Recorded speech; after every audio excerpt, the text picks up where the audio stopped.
Everyone, good morning. আজকে সকালবেলায় ব্রেকফাস্টে খেতে ইচ্ছা করছিল আলুর পরোটা, তাই রেডি করছিলাম। এইদিকে চাটা খেয়ে তাড়াতাড়ি বেরিয়ে যাব, 9:30 প্রায় বাজতে গেল।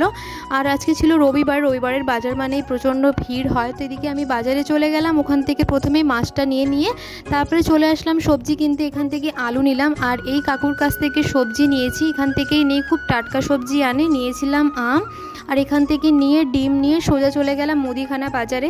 তারপরে বাড়ি চলে আসলাম। আর এই গরমের মধ্যে না বাজার করে এসে নাজেহাল অবস্থা হয়ে যায়। তো ভেবেছিলাম আবার বাজারে যাব, এর জন্য চুড়িদারটা ছাড়লাম না, ওই পরেই রান্না করছিলাম। বাজারে যাওয়ার ছিল, তারপরে দাদাকে ফোন করলাম, দাদা বললো আজকে আসবে না। তার জন্য আবার নাইটি পরে মাকে পরোটা আর সস দিয়ে খেতে দিলাম। এদিকে আমিও খাচ্ছিলাম, আর পুচু ওইদিকে পাশে বসে রুটির হটপট নিয়ে টানাটানি করছিল। এদিকে করছিলাম আমের জল টক। তারপরে সন্ধ্যাবেলায় বড় বৌদিরা এসেছিল, পুচুর আজকে কান ফোটানো হলো, ভীষণ কান্নাকাটি করছিল।